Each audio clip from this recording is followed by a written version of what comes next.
Jason woke up to the sound of grinding metal. He ran outside and froze. HOA workers were tearing down his fence. "Stop!" he shouted.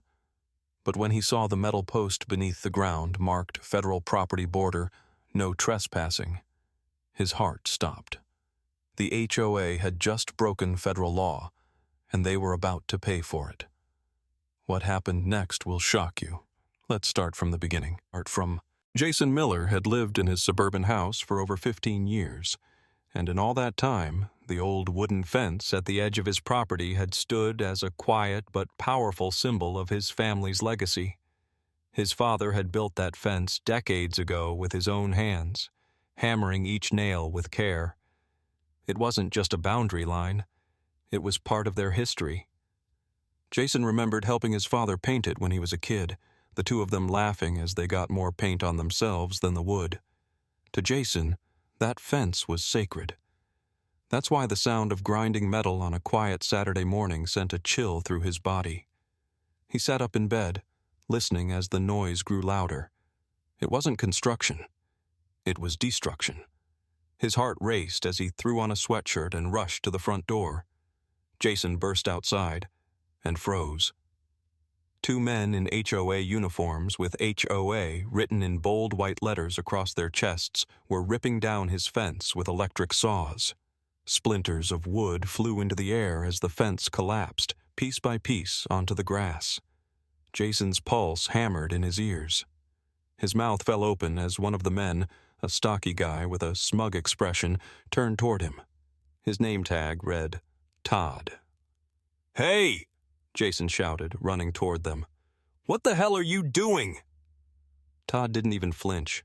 He switched off the saw and smiled. "You're in violation of HOA guidelines," he said coldly. Jason's chest tightened. "Violation of what?" Todd sighed like he was dealing with a child. "We sent you multiple warnings about this non-compliant structure. The fence had to go." Jason's hands curled into fists. "This fence is on my property." "Not according to the revised HOA boundary map," Todd replied. His smile widened. Jason's stomach turned. He looked down at the ground where the fence had stood, and that's when he saw it. A metal post, partially dug up, with a weathered sign still attached. His eyes narrowed as he stepped closer and read the faded words. Federal Property Border. No trespassing by order of the United States government. Jason's eyes widened in horror. His breath hitched in his throat. Todd's smug smile faltered. His gaze shifted toward the post, and his face went pale. "Oh, shit," Todd muttered. Jason's pulse roared in his ears. His fence hadn't just been marking his property line.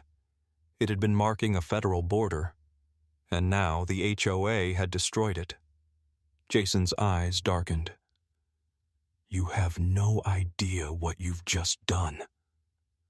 Jason stormed into the HOA office the next morning, his blood practically boiling in his veins. He had spent the entire night replaying the scene in his mind. The sound of the saw, Todd's smug smile, and the horrifying realization that his fence had marked a federal border.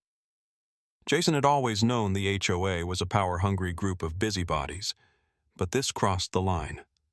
Literally. Now, they weren't just messing with neighborhood aesthetics. They had violated federal law, and Jason wasn't going to let them get away with it. The HOA office was located in a sleek, modern building at the edge of the neighborhood. Jason pushed open the glass door so hard it slammed against the wall. The receptionist, a young woman with oversized glasses and a bored expression, didn't even bother to look up. "I want to speak to the president," Jason growled. "The president is in a meeting," the receptionist said flatly, typing on her keyboard. Jason leaned over the desk, his jaw tightening. "I don't care. Get him out here. Now." There must have been something in his tone because the receptionist's eyes widened slightly. "One moment," she said, standing up and disappearing down the hall.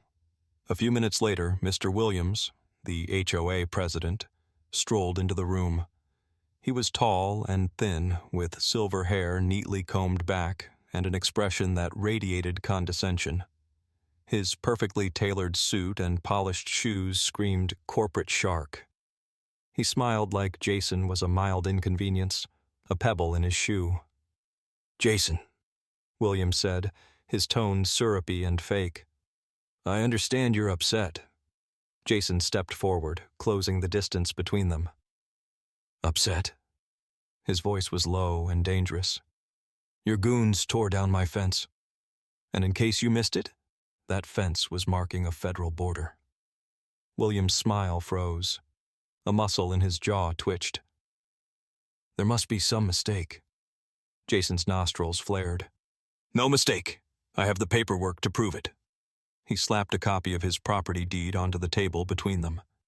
William's eyes flicked to the papers, then to Todd, who stood behind him, looking suddenly very pale.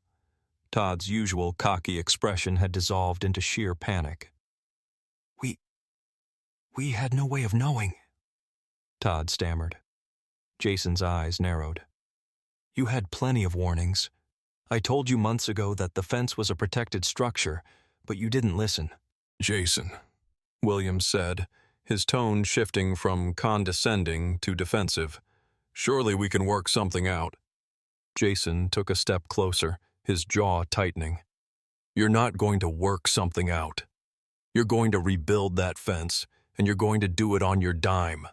And when the federal government comes knocking at so, and believe me, they will, you're going to explain why you destroyed federal property." William's face paled visibly. Todd took a step back. "That's not how the HOA works," Williams said weakly. Jason's smile was sharp. "That's how the federal government works." Jason turned and started toward the door. Just before he left, he glanced over his shoulder. "You might want to call your lawyer. You're going to need one." Jason walked out without looking back, leaving Williams and Todd standing there, speechless. Outside, Jason's hands were still shaking. Not from fear, but from rage. This wasn't over, not even close. The HOA had crossed a line, and now they were going to pay for it. Jason wasn't bluffing. The next day, a black SUV pulled up in front of Jason's house. Two men in dark suits stepped out, Department of Homeland Security agents. They inspected the exposed ground where the fence had stood and exchanged serious looks. Jason watched from his porch as Williams and Todd approached nervously. What's going on?" Williams asked. The agent pointed at the post. "This is a federal boundary marker. Tampering with it is a federal offense, classified as trespassing on government property." Todd's mouth opened and closed wordlessly. The agent looked at Williams. "Who authorized the removal?" Williams' face paled. We didn't know." "Didn't know?" The agent's face darkened. "Ignorance of federal law is not a defense." Jason's lips curled into a smile as the agents handed Williams and Todd a stack of papers. "Federal charges," the agent said. "You'll want to consult a lawyer." Todd started to stammer.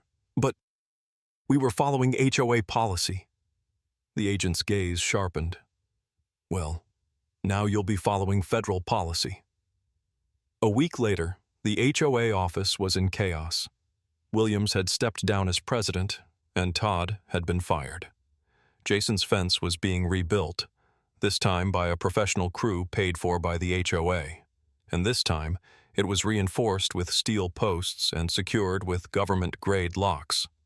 Jason watched the workers from his porch, arms crossed. A young HOA member approached him hesitantly. "Mr. Miller, the HOA would like to offer you an apology." Jason cut him off with a sharp smile. "Don't bother." Jason walked down his driveway toward the rebuilt fence. He ran his hand over the new metal frame and smiled. "Next time," he said to himself, "maybe they'll read the damn fine print." Jason leaned against the fence, watching the sun set over his property. His property. The HOA had tried to take it from him, but now it was ironclad by the authority of the United States government.